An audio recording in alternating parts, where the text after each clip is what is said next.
Good afternoon, everyone. Thank you for joining us for our second quarter webinar. We are going to talk about value acceptance and property data, the new program from Fannie Mae that everybody is talking about. I should have on our webinar both appraisers and credit unions. So welcome everyone. This webinar is intended for an audience of everybody to try and educate and dispel some of the myths that we have about value acceptance and property data. My name is Sally Carruthers. I'm the President CEO of TruUnion. And a couple of housekeeping items. Everybody on this call, except for me, is on mute. If you have any questions following the call or comments or anything else, please email me. And I will answer your email or email me your phone number and I'll call you back to discuss. We decided not to kind of open this up, but I have a feeling that at some point in the near future, we will probably have a roundtable discussion on this item. Secondly, I usually take about an hour, 45 minutes to an hour on a webinar. Hopefully, we should keep within that time. I know that you are all busy and I won't take up too much of your time. So let's talk about value acceptance and property data. First of all, before we get going, I think that it all took us by a little bit of surprise back in the beginning of March when we had the announcement from Fannie Mae that this would appear as an option under the desktop underwriter for our credit unions. And there was a lot of scrambling on it. There has been a lot of scrambling on it, and then a lot of fear, especially in the appraisal community. We understand that a fear for our livelihoods and the future of the profession. So I'm going to try and kind of put some of that fear, hopefully, to rest and be able to look at this objectively and see where this can benefit people on all sides. And I'm really for us to understand that this is not going to be the entire, the only option that is available to credit unions or other lenders. So with that, let's get on with it and see what we have to talk about. So this program falls under what is essentially the FHFA Valuation Modernization Program. FHFA, for all of you know, is the Federal Housing Finance Agency, and they oversee Fannie Mae, Freddie Mac, and a couple of other things. And for the last few years, there has been an ongoing process to modernize the valuation process, and that is not it's not something new. This hasn't just popped up all of a sudden. These things have been worked on for a long time.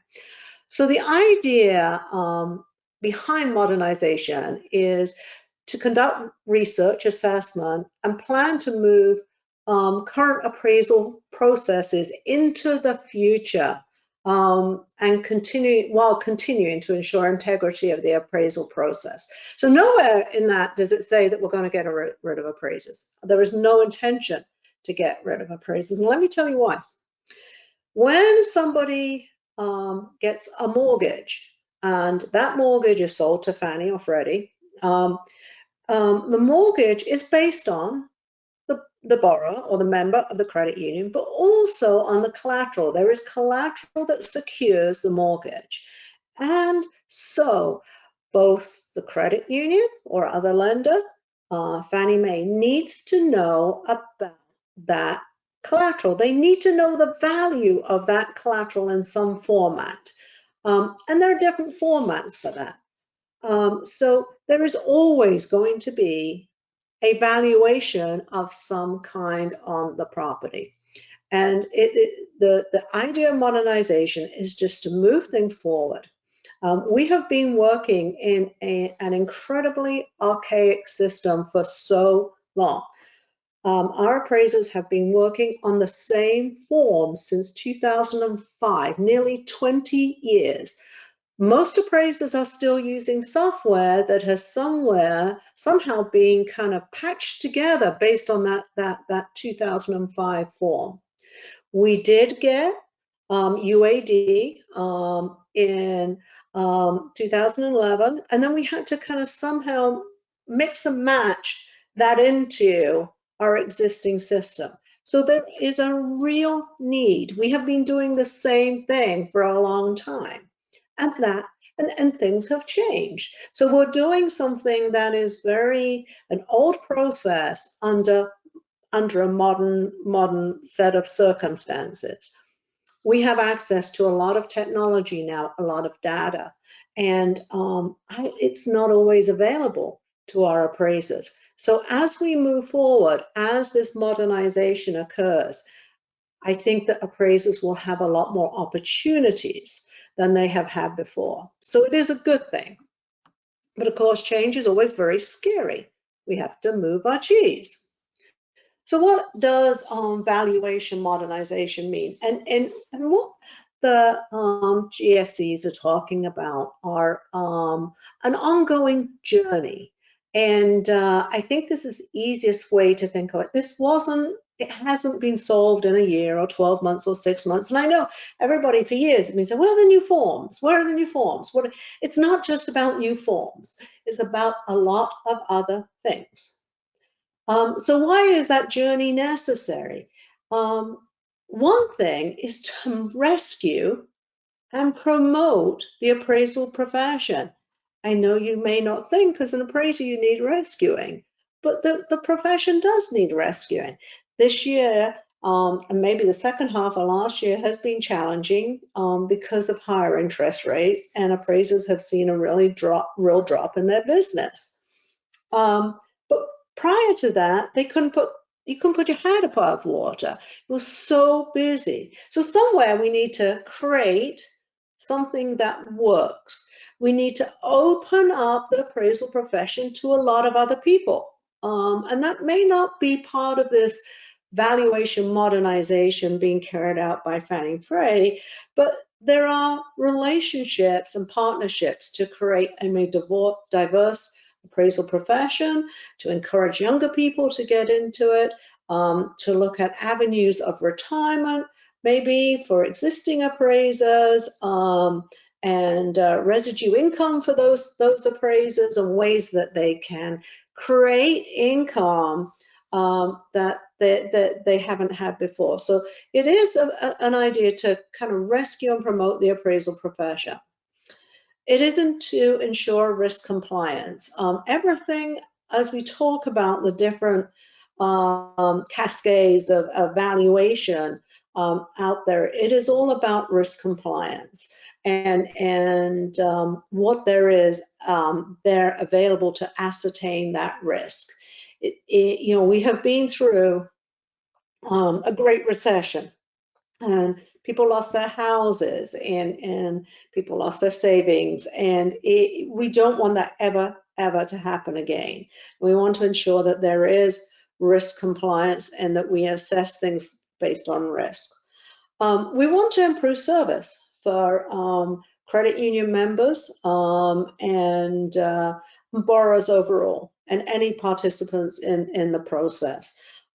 Service does not just mean quick turn times.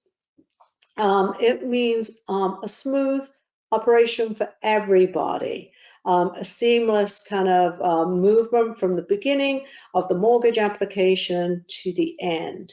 So improved service is very, very important. We want to be able to provide technology and data solutions to the appraisal profession. It's not about just accessing your software from Total and your MLS data. There's so much out there that you can use. And there's a lot of outdated technology being used right now. And in fact, outdated methods, techniques, and concepts of value that we have been working with forever, but with different things out there right now, the increased technology, AI, and everything else that we have, we can look at using different methods of coming up with value that still include an appraiser or a valuation expert or someone. We can still do that with the technology available. And then finally, we want to make sure that valuations are free from racial bias. And that is a big, very important part of the modernization, the journey that we're going on, to ensure that everybody has access to mortgage. All our credit union members have access to mortgages, and that neighborhoods are able to access loans and grow those neighborhoods and grow wealth in those areas. So there is equal opportunity for everybody. So the modern valuation spectrum that we have right now consists of the following. And we're going to explain how these, I'm just going to tell you what they are right now. I'm not going to go into them in detail. We're going to do that later. Right now, they're up until the end of this week. There will be an appraisal waiver. That will be replaced by what they call valuation acceptance. I'll talk about valuation acceptance in a little while. As of April 15th, there will be a possibility of a value acceptance plus property data. There could be a hybrid appraisal. There could be a desktop appraisal, and there still will be a traditional appraisal that will probably occur in the vast majority of times. But that traditional appraisal that the appraisers out there are doing right now will be very different. It will be different. That probably we will see some kind of final, I mean, we're starting to see samples of what it's going to look like. But I think we'll start to see something really start to happen and be final probably maybe probably as late as 2025. It takes all the software companies to work on that. I think you'll see what you will see. It will be obviously web-based. It will include technology and data from other sources, and it will be a redesigned format that probably follows some of the format that we have right now. But a big part of that will be to put the addendum or comments within the sections in the appraisal. So we will see that's probably the next largest move that you're going to see on this spectrum. So here's the email we all got March 2nd. Pretty darn scary for some of us. My email was kind of lighting up after I got this. And so, you know, it wasn't anything totally new, but I think it kind of shocked a lot of people. So basically, what this appraisal news on March 7th said was that Fannie Mae is going to replace the term appraisal waiver and go towards something called value acceptance. And the idea of value acceptance is that it reflects the actual process of using data and technologies to accept the lender provided value. So what does that mean? What does value acceptance mean?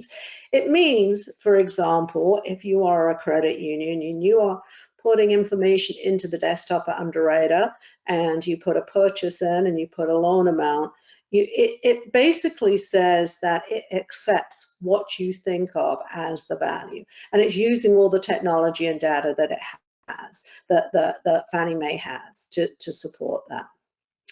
The new option that they have is value acceptance and property data, which is what we're talking about today. And basically, you have the value acceptance piece, which is essentially the appraisal waiver from before. But remember that appraisal waiver is backed up by data and technology, and introducing this property data element in which a third party collects interior and exterior data on the subject property. And that data is used by the lender to confirm the eligibility of the property. And in that case, an appraisal will not be required.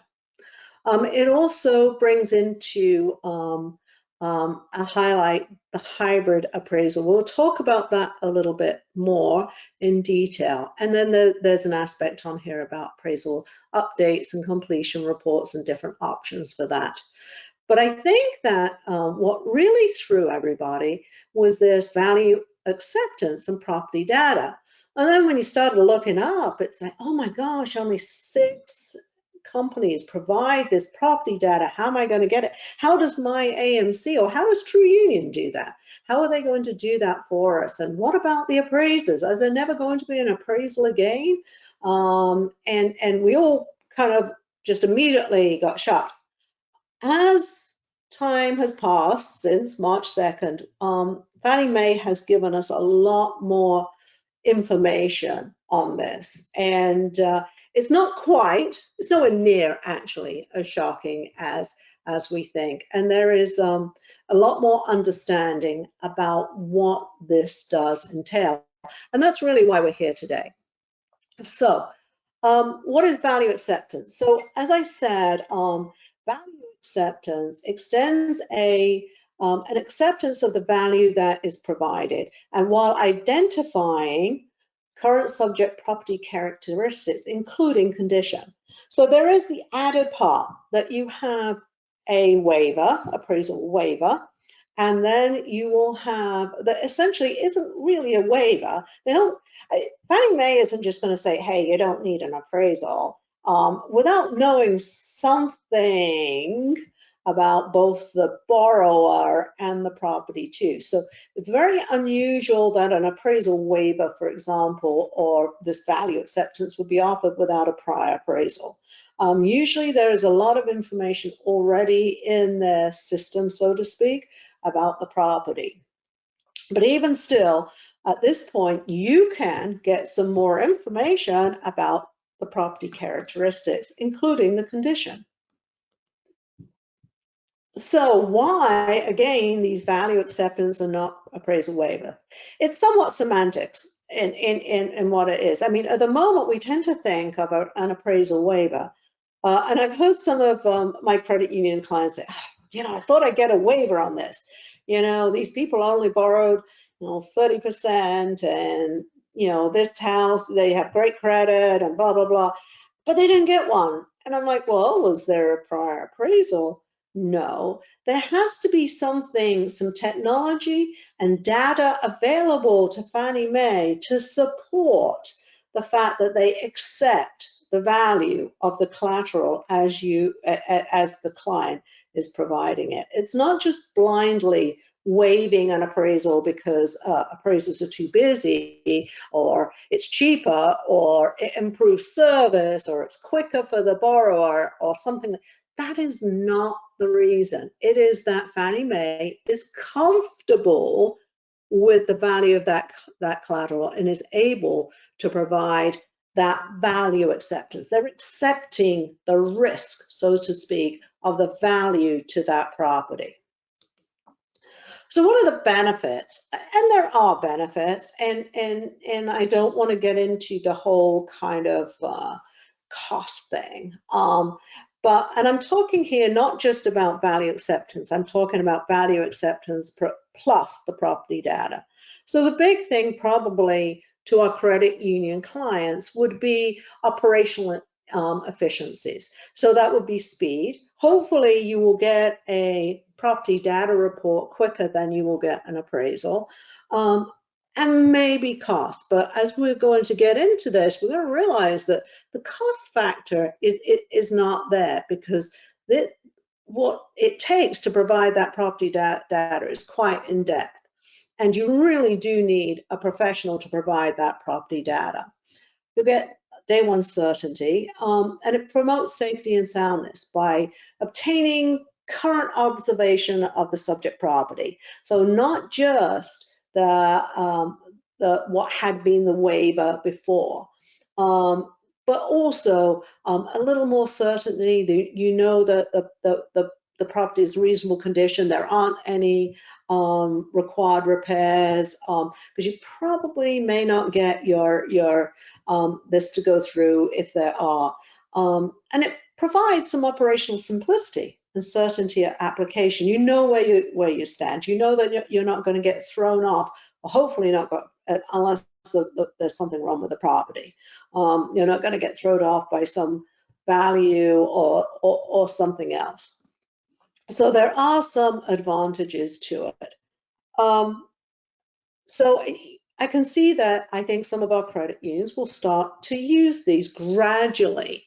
So what can you, as a credit union, and I think this is important from the appraiser side to see what the credit union sees, what can you expect? You will get less appraisal waivers. Although from what I understand from most of our credit unions, you're not getting a lot of appraisal waivers anyhow right now. But there will be a considerable reduction in appraisal waivers, which will, as of the 15th, become known as value acceptance. The percentage of loans that will receive value acceptance plus property data will exceed the original value acceptance or appraisal waiver percentage.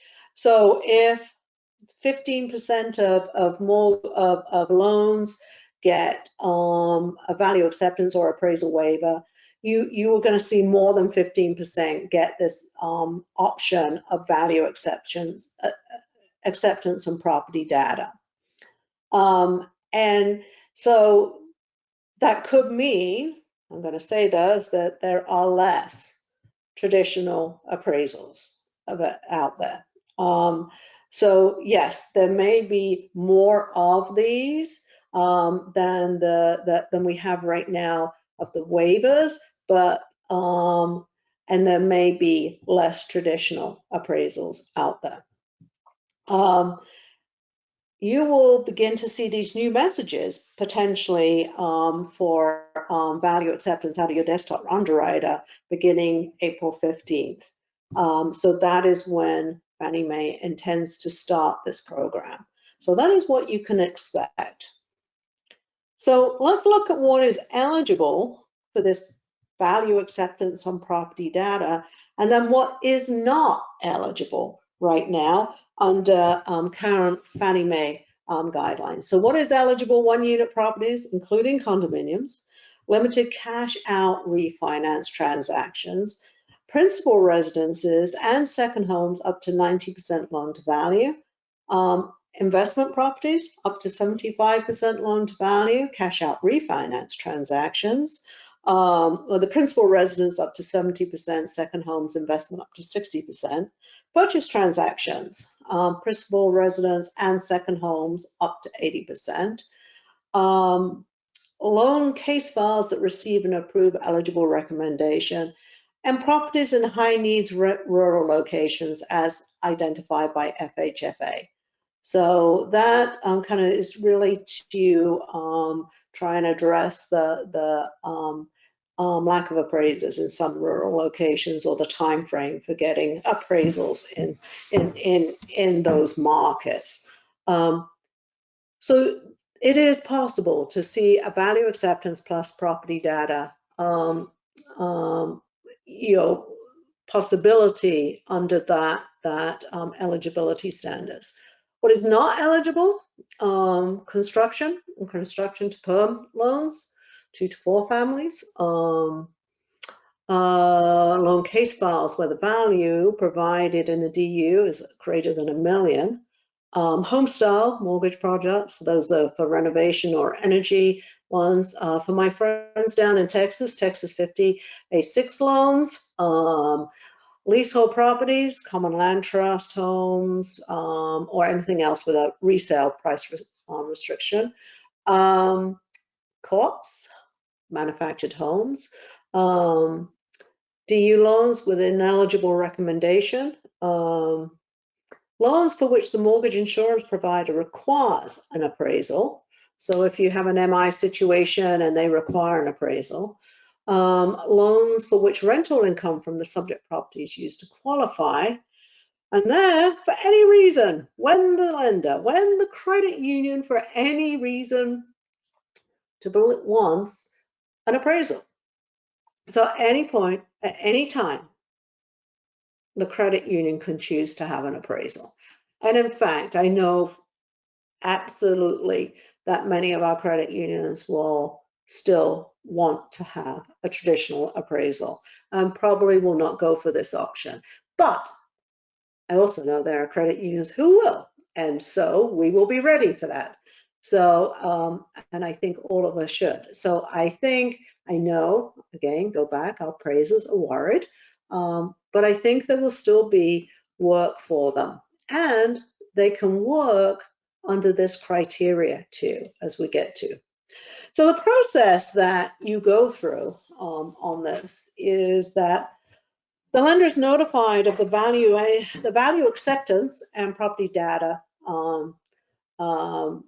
part via DU message.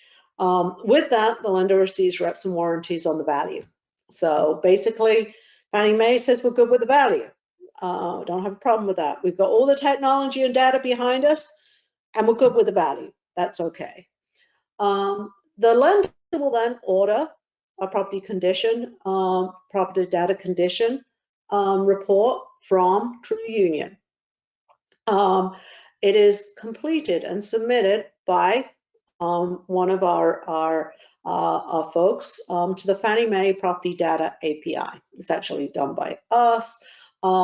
We review it through PDOT. We're going to talk about that, validate the description and everything. And then I put in there that there may be, during this process, an option that a hybrid appraisal report may be required. And we're going to talk about that a little. And I don't want to particularly get into those in great detail, but it may occur, that they have the option for that.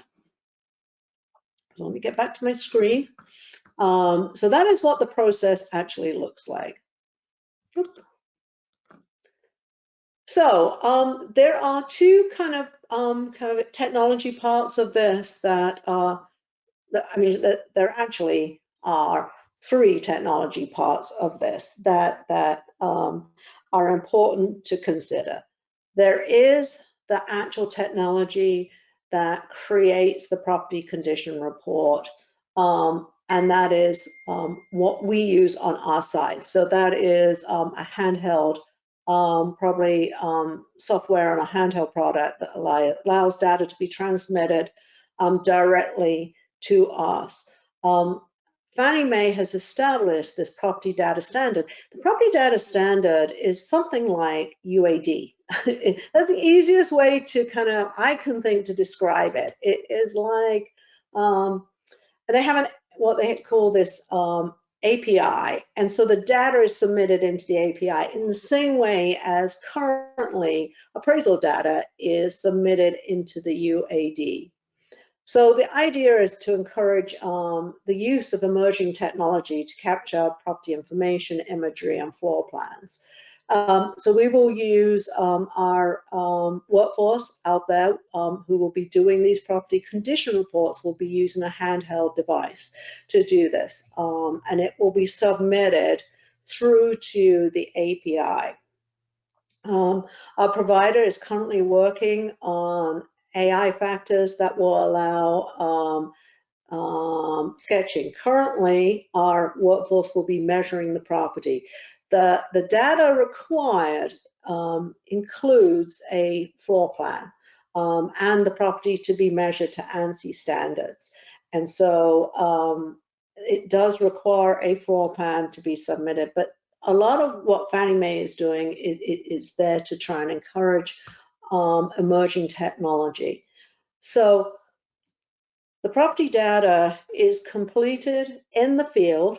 There is, apart from the sketch, if that has to be done separately, there is nothing else that has to be done outside of the field. All the photographs are taken, all the data collection is done by a series of questions, and it can be submitted straight away. So it's a lot quicker right now than an appraisal, where an appraiser has to come back and do the research, find comps, or figure out adjustments, write the report, all that kind of stuff. There's no report to write.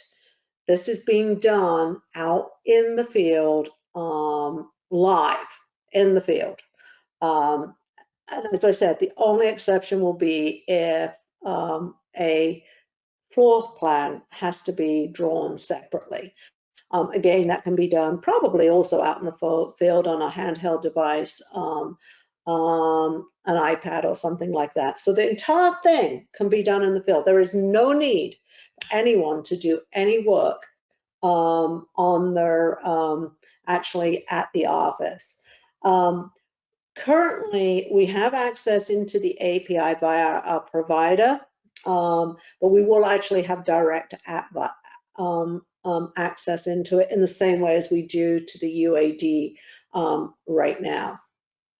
So the third part is, so we have the actual technology to create and collect the data collection out there. We have the Fannie Mae's API to deliver that data to Fannie Mae. And then the third part is a review tool, which is the Property Data API Review tool.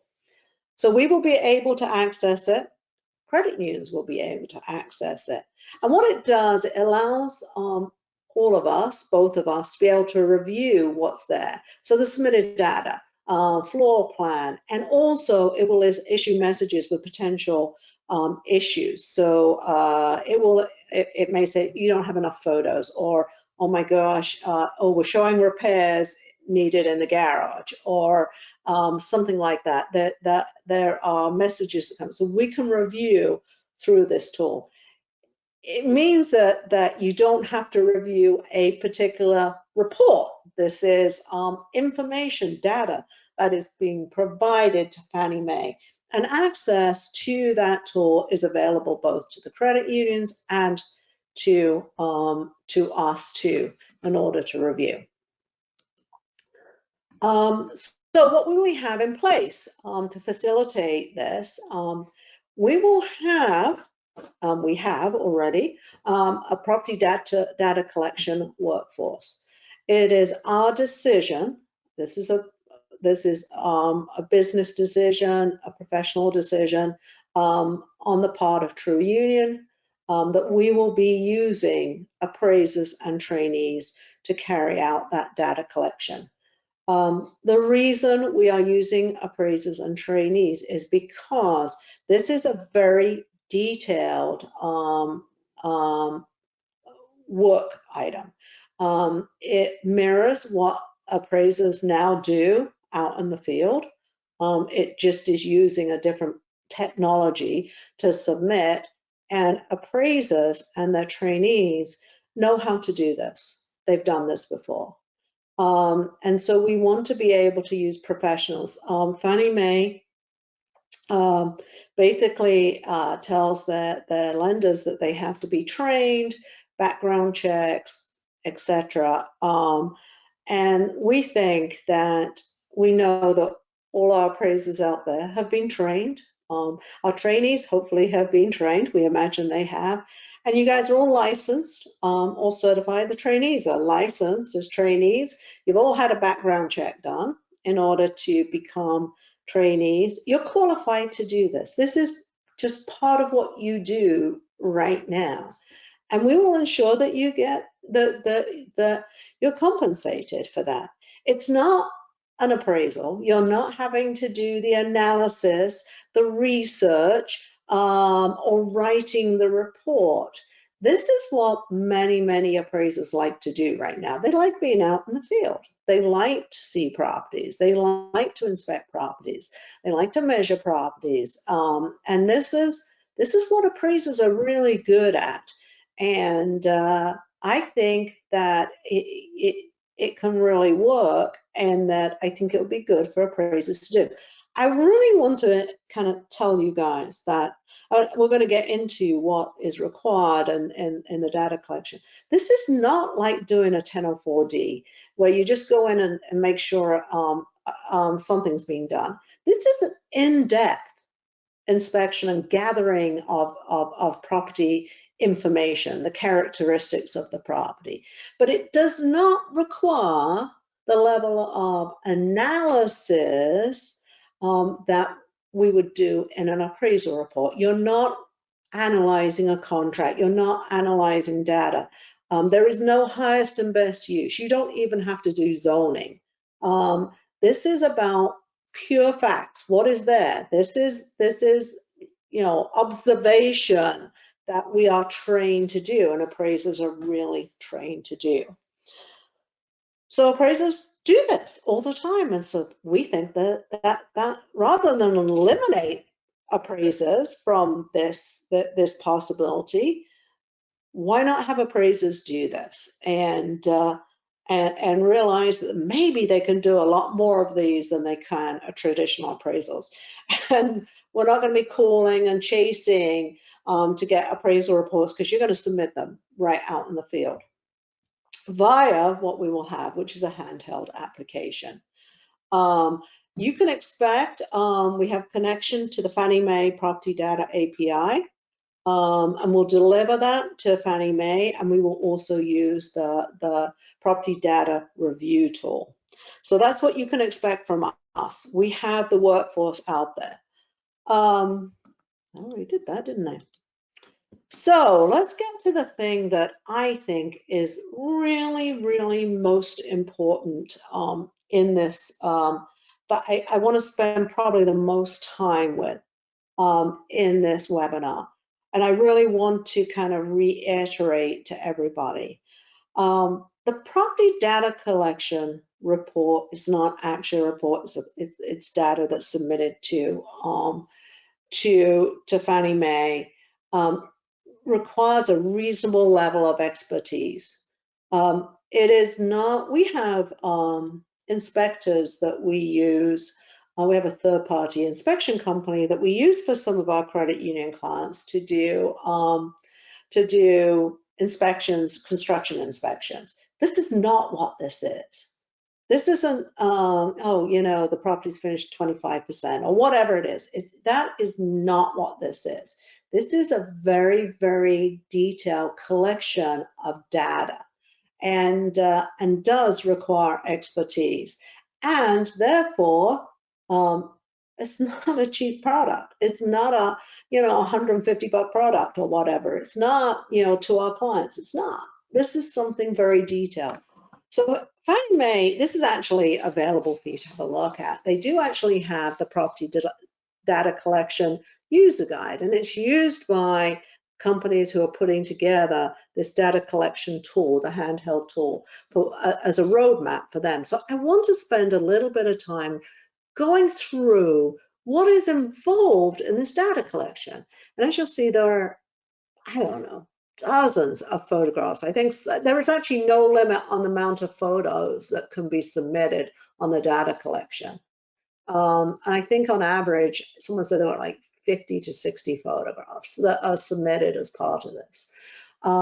So let's go through here and see what, and it's kind of, let me get into here, and it's always a bit odd when I kind of go online to do these. So this is the actual guide.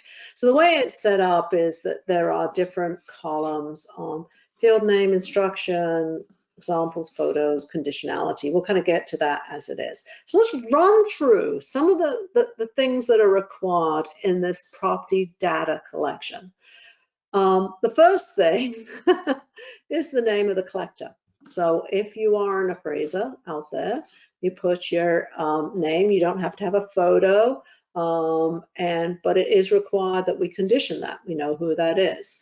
Then if you are licensed, if you're an appraiser, your credentials have to go in there.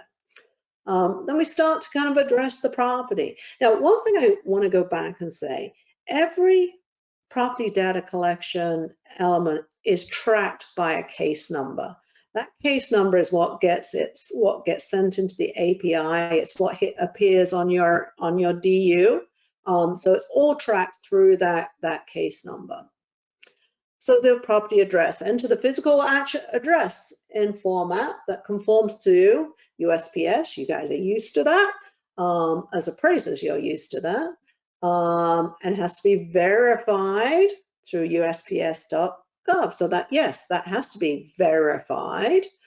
And here we go. Following address elements must include street number, street number, name, city, USPS state, zip code, and a photo. Here's the first photo of the house number as displayed on the property. So there, when you go up here, remember, photo required. Yes, a photo is required of the address, and yes, it has to be conditioned. It has to be checked. It has to be there. Unit number, if the subject has a unit number for a condo or something like that. Then latitude and longitude, that's something that we haven't done in an appraisal. That has to be put in there, and that is required to be verified. So next we get into the site, lot size. So you have your lot size there, no photo required, verification is required. Unit type, so obviously it's square foot, maybe it's acres. Is that lot size an estimate or not? Yes, no. And no photo on this. So then we've done the site, and I'm gonna probably bore you silly with all these things, but I think it's really important just to see some of the things that the things that are required for this condition analysis, well, not analysis, the property condition element. Road type. The inspector has to provide whether the road is public, private, unknown. There is a photo requirement. There has to be photos of the road the subject is on, one in each direction. It's not just a street in one direction. There has to be the in both directions. And then the level of maintenance of the road. If there is an issue with the road, conditionally required. So if there is a problem with the road and it's not maintained, there we go. We have to have a photo of it. Year-round access. Can the property be accessed all the time? No photo for that. Off-street parking available. And then we get into the garage situation. And this is where we'll see a whole bunch more photos required. We have the inspector, the appraiser or trainee looking at this has to see if there's an attached, detached, built-in. Maybe an RV garage. This is a lot more than we typically see, a carport, driveway. And in that handheld device that, that our inspector has, it will be, options for all these will be available for the inspector to see.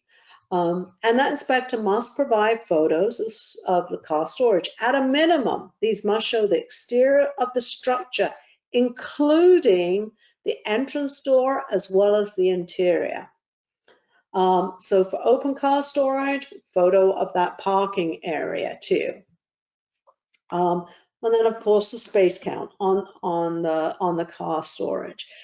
The actual size of the car storage, and then if the car storage is being converted, again, that has to be noted with photos of the converted garage. So then we get into, and you're going to see this as we run through other elements of the property, updates. So any updates to the garage storage area, whether it's siding, windows, doors, garage door, has it got a new garage door? I'm sure that, I don't know that appraisers are putting that currently into their appraisal report, but the roof, the foundation, that type of thing. So the type of update, was it replaced or was it refinished? And the time frame of that update. You begin to see how detailed this condition inspection has to be. So you put a new door, you know, when was the new door, the new garage door put onto the property? An update description. So it maybe the garage door was replaced with a new glass and metal door, and then we had the age range upside. The next component part of the condition inspection is any deficiencies that have to be noted. And then where are those deficiencies? Are they in none observed perhaps, or is a window broken in the garage, or does the garage door not open? Is there a hole in the siding in the window? And then photos of any deficiencies. All that has to be there. And then even further than that, what type of deficiency is it? Is it excessive wear, evidence of infestation, or something else? And then how severe? How severe is that deficiency? So all that is just on the garage. We haven't even moved beyond the garage yet. And I've just spent, I don't know, a long time explaining that to you, but that is just the garage. So now we're going to get into the location. And this kind of is another one that I think is just very detailed.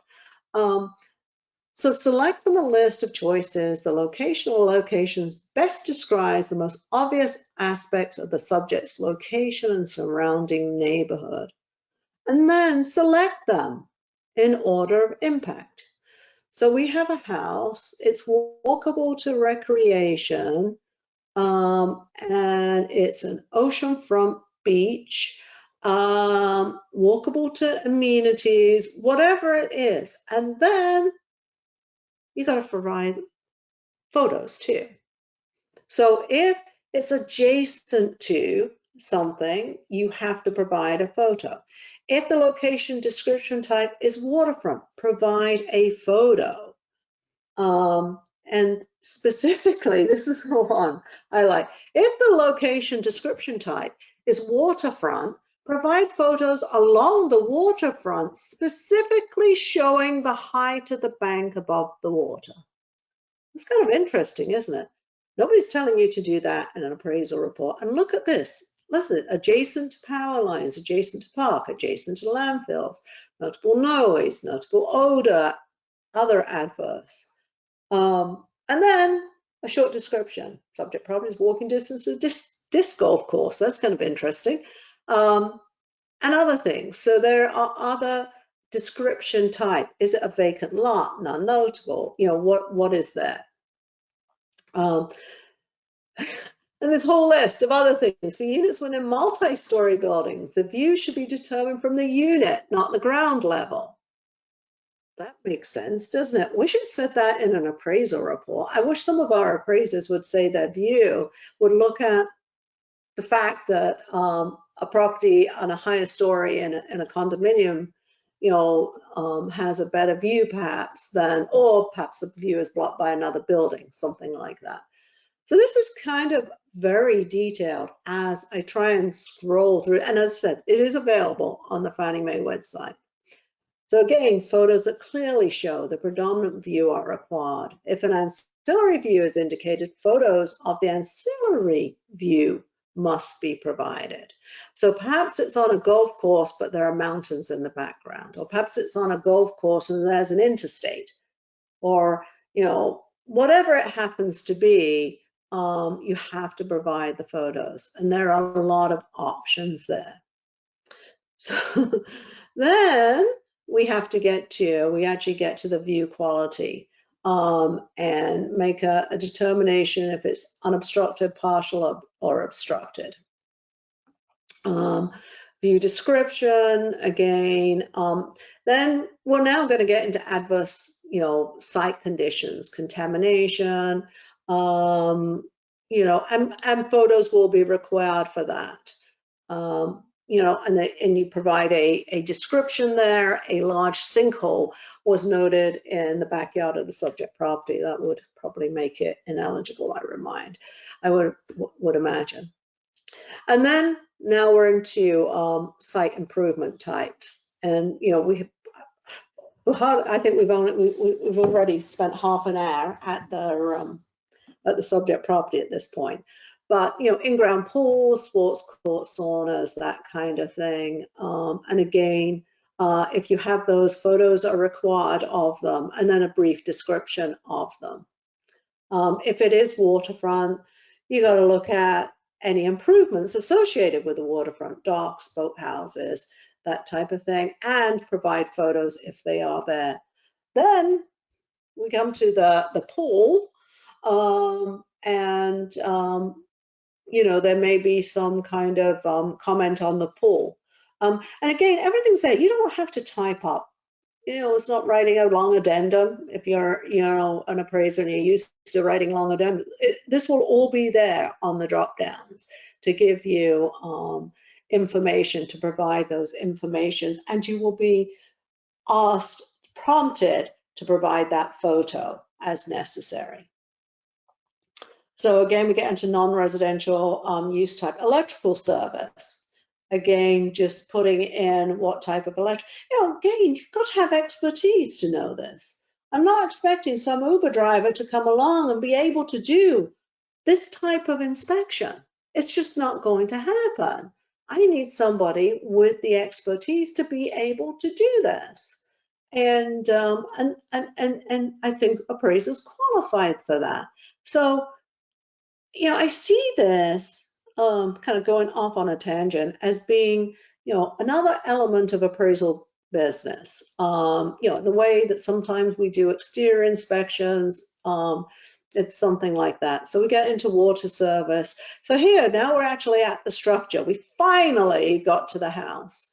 So for each structure, photos must be provided. For dwelling structures, a photo of each side must be provided. For semi-detached structures, photos of all detached sides must be provided.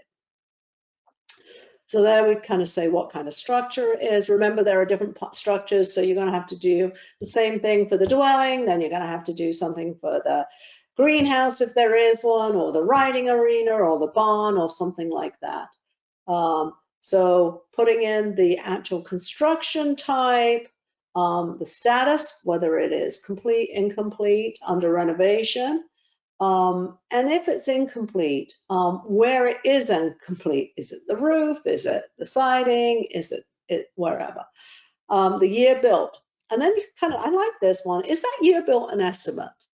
Yes or no? So I kind of like the fact that you have the option. Oh, we don't always know when the house is built. Is it attached or detached? And then the condition rankings. And of course, there is an addendum that explains the condition rankings, and they do match what we have under UAD right now. And only one selection, obviously, and C1 to C6, and C6 will just push it out of eligibility. However, if there are conditions to there are things, repairs required, that will not necessarily make it ineligible. There just have to be options for the lender has, or the credit union has, for putting those right. Quality rankings, again, in the same way as we currently have in UAD, a repair estimate, really. So a repair estimate. Again, this is something that requires expertise. I would expect someone like an appraiser or an appraiser trainee to be able to provide that. Heating type, there has to be a photo of the heating units. Cooling type, photo of the, well, I don't know what we're up to on photos at this point. And then exterior features, and again, photos of all exteriors. At least one photo of each feature must be provided. So this is really important. Right now, appraisers do a picture in the front, a picture in the rear, a picture of the street. Here, you're gonna have to do a picture of each side of the property. Plus, you're gonna have to do a picture of the deck, the patio, maybe the balcony, a fire pit, fireplace, or something like that. So a lot of photos required. Again, you will be guided through this. Then we're going to start talking about updates. What has been replaced or finished, and when was that finished, and what was it? So we go back and show that the garage door was done. Deficiencies, whole list. Where is the deficiency? State where the deficiency, what type is it? So we've got a deck, for example. Is the deck worn, or is it damaged, or is it missing something? And you will be required, if there is, to have a photo of that. So then we get into, I'm trying to kind of skip through this fairly quickly, but there is a lot, obviously. I think there's 37 pages altogether. And then we get into mechanical services, plumbing, electric, heating, water, air, any deficiencies, the type of deficiencies, and comments on that. Then we come to a floor plan. All floor plans that are submitted to the API must be computer generated. Typically, with our software, they will have to be you can't do that with the handheld device. So that will have to be done separately, perhaps through your appraisal software. So there must be a separate floor plan or image for each structure and each level of the dwelling units.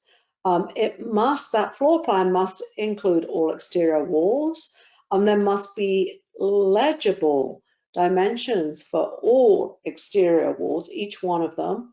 All rooms must be labeled, and there must be the living area calculations for each level and for the cumulative gross living area.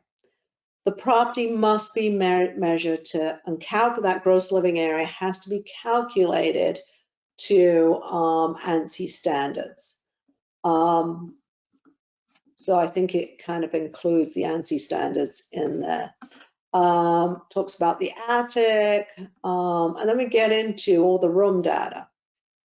I think this bit is very interesting. So we're going to list all the room types. The condition, this information will require at least 2 photos of each room that must be provided from opposite corners, providing floor to ceiling coverage. It's not, I've seen people who just do, very, very tall appraisers who just do a photo of the floor or something like this. These photos have to be as prescribed for this data. The kitchen photos must provide adequate views of all fixtures, appliances, all cabinets, and all countertops. It's a lot of photos to show that everything's in there. You have to describe all the fixture types. Is there a sink? Is there a double sink? Is there a toilet, tub, shower, whatever it is in there? Jetted tub, or is it just a rough-in? Room feature types. Is there a fireplace or a wood stove? And then we get into, again, the updates. Has it been, what's been updated? Was it replaced or refinished? And then, I'm so sorry. Sorry, I just got a phone call in the middle of this.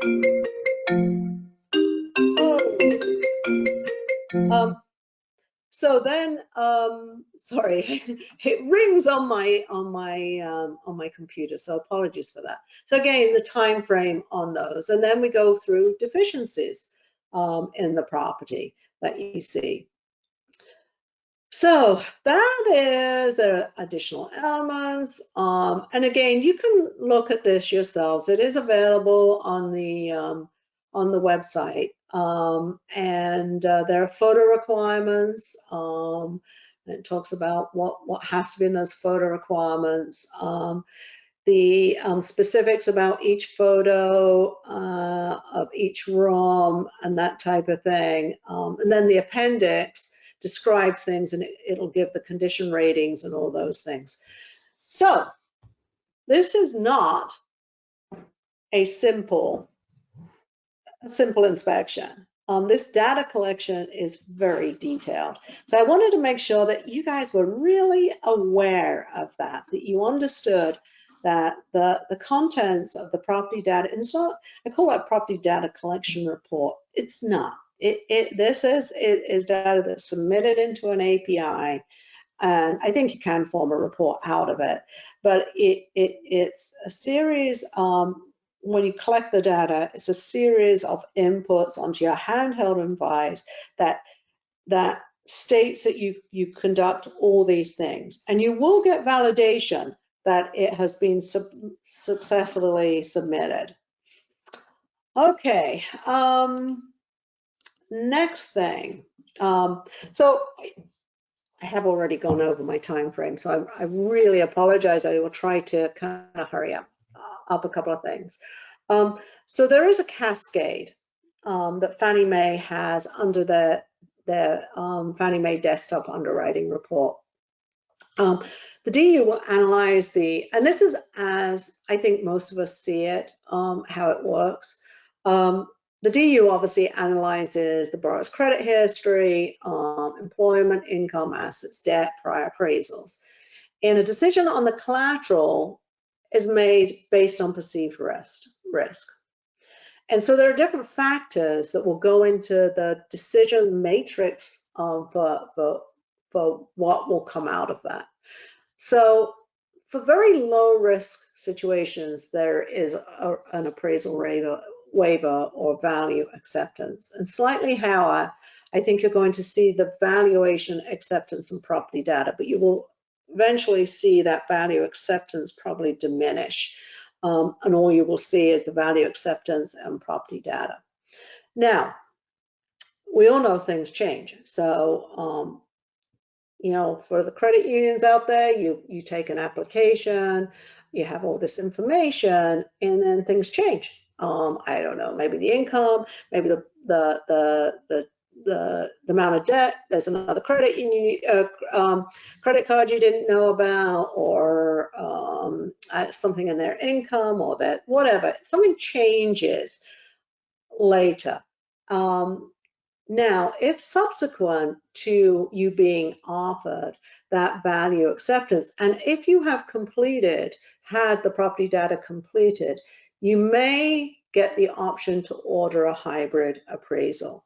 So the hybrid appraisal is not the immediate thing that's going to come up on the DU. It is usually after the original DU and subsequent to that, after you've got your property collection and or your data collection, and you'll be given perhaps the option for a hybrid.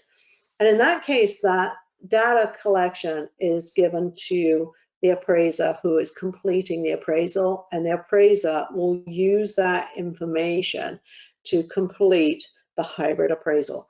It may be the same person who did that data collection. If that data collection was done by an appraiser, it may be someone different. Be nice if it was the same person. So for your appraisers out there, yeah, there are options for that data collection to turn into a hybrid appraisal. In some situations, there will be options for a desktop appraisal. The desktop appraisal does not include the property data collection. It is just a desktop appraisal. So it's based on the appraiser doing that appraisal based on information they have about the property. That does not include the data collection. What makes the appraisal hybrid is the inclusion of that data collection. So it's kind of hybrid of it's kind of like a traditional appraisal, but the data collection may or may not have been done by the appraiser. I hope that makes sense. In a desktop appraisal, everything is done by the appraisal, but done from their desktop. I think in most cases, the loan's going to require a traditional appraisal. In the end, we've talked about all this. We've talked about value acceptance and property data. I think that we will still see a lot of traditional appraisals, and a lot of credit unions absolutely will continue to have traditional appraisals. They will feel that that they don't want to take on the risk of their collateral. They will feel comfortable with a traditional appraisal, which is good. But just remember that traditional appraisal is going to change soon. Should appraisers fear valuation modernization? I know that many are. I know that there are appraisal organizations out there, coalitions, who are writing emails and letters to you, people concerned that their profession is going away. And I think I hear this comment that appraisers say, well, we're boots on the ground appraisers, boots on the ground appraisers. And I think that's good. That's great. But if you're boots on the ground appraisers, do whatever you have to do to keep your business going. And I often think that many appraisers, what they really, really enjoy is not sitting in the office doing their desk work and their office work and writing reports. I think they like being out doing the inspections, and I think they would enjoy doing this property data collection. I see this as being something for appraisers, and I would much rather see that we don't hand this over to somebody else. I'm sure there are other companies that will hand it off, maybe for a cheaper price point. There is no benefit to doing that. This needs to be done by somebody who knows, has the qualifications. So modernization, is being pushed because of valuation bias, potential valuation bias. I think that a lot of movement will be done on that. We want to increase, improve appraiser diversity. We're going to have fingers pointed at us when we remain a profession that lacks diversity. I think that probably we should not fear changes in valuation qualifications.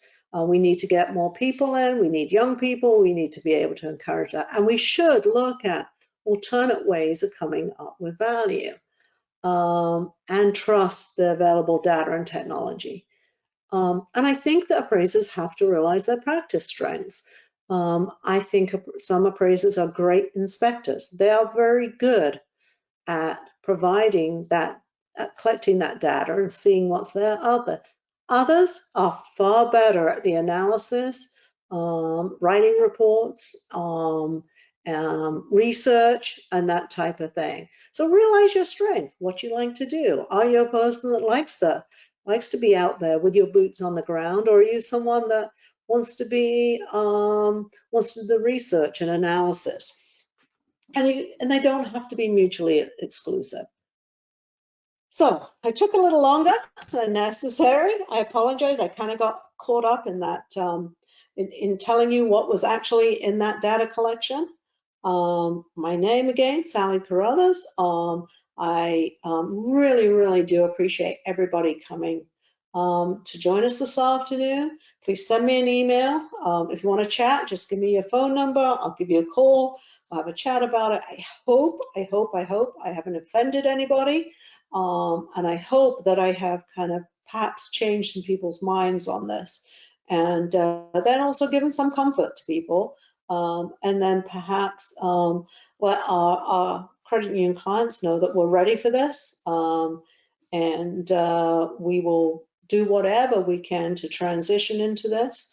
And but we're never, ever, ever going to forget our appraiser partners, who are just unbelievable, and we want to make sure that they stay in business and have lots to do. So I appreciate it. Thank you very much. And if you have any colleagues who haven't seen this, couldn't be available this afternoon, we will also do the same webinar on Wednesday morning. So thank you, and have a great rest of the day. Thank you. Bye-bye.